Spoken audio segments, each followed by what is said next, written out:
Okay, so now we're just gonna like define a few terms. Now these are like pretty basic terms, but we're just gonna define them anyway. So first up is environmental racism. So environmental racism is the disproportionate impact of environmental hazards on people of color. This refers to the institutional rules, policies, regulations, and government/corporate decisions that target certain communities for locally undesirable land use. Okay.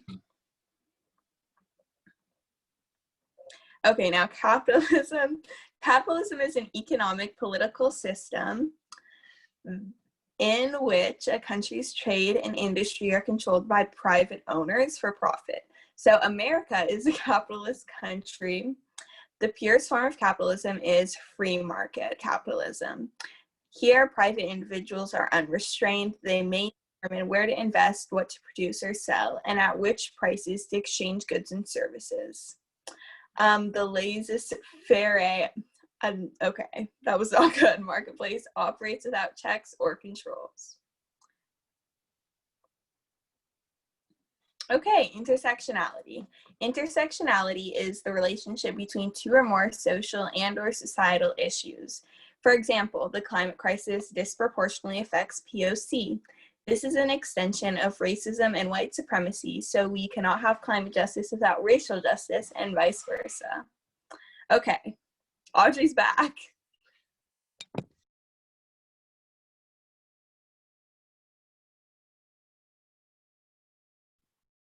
Audrey, do you want to just go ahead and introduce yourself real quick?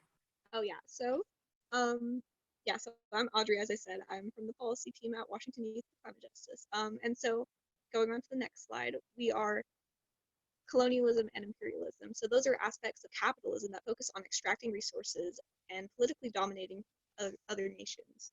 Right now, these systems particularly affect those in Africa, South America, Asia, and the rest of the global South. Colonialism and imperialism have contributed to the degradation of the countries in the global South and is also a vestige of environmental racism.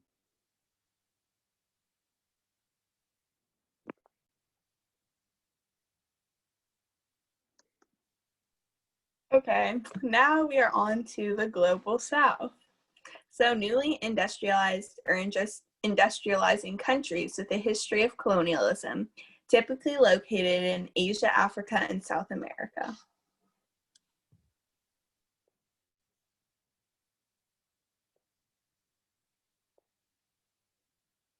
So, environmental racism is the intersection between systemic prejudice against people of color and the systematic destruction of the environment under capitalism.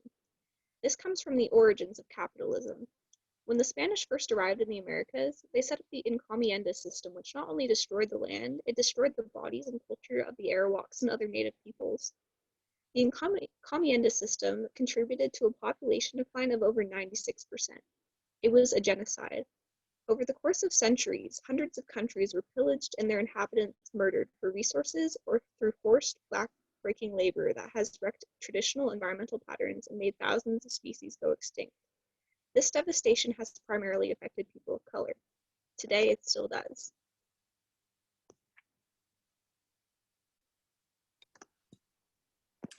In the United States, numerous studies have shown that communities of color are 40% more likely to breathe in polluted air than white communities. They are 12% more likely to live near a fossil fuel plant and are more likely to be affected by toxic waste dumping. More than half of those who live within 1.86 miles of a hazardous waste site are people of color. In the case of Flint, Michigan, the needs of majority Black areas can go unmet for years and years. In 2012, the county announced that they planned to build a pipeline to deliver water from Lake Huron to Flint. This meant that Flint had to switch getting water from the Flint River while the pipeline was being built. The people quickly started reporting contaminated and colored water. Since 2014, over 12,000 children have been exposed to lead and polluted water with little action taken by political leaders. By the time we are presenting this, on September 21st, 2020, it will have been 2,241 days since Flint had clean water. For Indigenous peoples in the United States, every fossil fuel plant, Every oil spill, every pipeline is an act of environmental racism. When we live on stolen land and destroy that land through pollution and degradation, against the will of the people to whom it belongs, that is environmental racism. The Standing Rock protests illustrated how the lives of Indigenous people are hardly considered when making decisions that could greatly affect their lives and livelihoods. Native reservations have been used as sites for dumping toxic waste. The Navajo people were approached several times to have a portion of their land used for a recycling plant. Aspects of the plans that identified the recycling plant as a toxic waste dump were concealed from the nation. There are hundreds of similar accounts recorded by the Seminole, Pasca, Yaqui, Paiute. We're gonna, Audrey, you know? It's Paiute, I think. Okay, thanks. Washoe, Choctaw, and other people. The International Tribunal of Indigenous People and Oppressed Nations published a statement inciting the United States for conspiring to deliberately dispose of hazardous materials on Native land that has created a clear and present danger of the health, safety, and physical and mental well-being of Native American people. So, Benjamin Travis, a civil rights advocate who coined the term environmental racism, he identified 5 aspects of it, which include racial discrimination in creating environmental policy, discriminatory enforcement of regulations and laws, deliberate targeting of minority communities as hazardous waste dumping sites, sanctioning pollution in minority communities, and the exclusion of people of color from environmental leadership positions.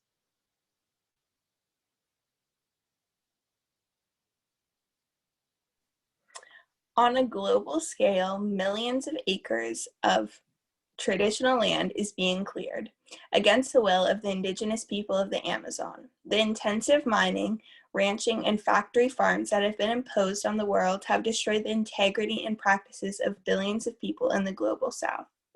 People in the global South will also be disproportionately affected by the impending effects of climate change. The United States and other Western nations lead in carbon emissions, and yet people in the Middle East and Africa will have to pay the price from the famines, droughts, and storms climate change will create.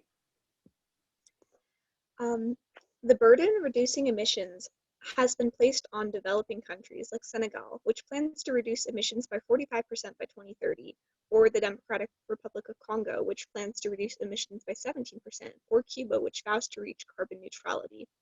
But right now, Senegal only contributes 0.07% of the global GHG emissions. The Democratic Republic of Congo emits less than 0.01%, and Cuba less than 0.08%.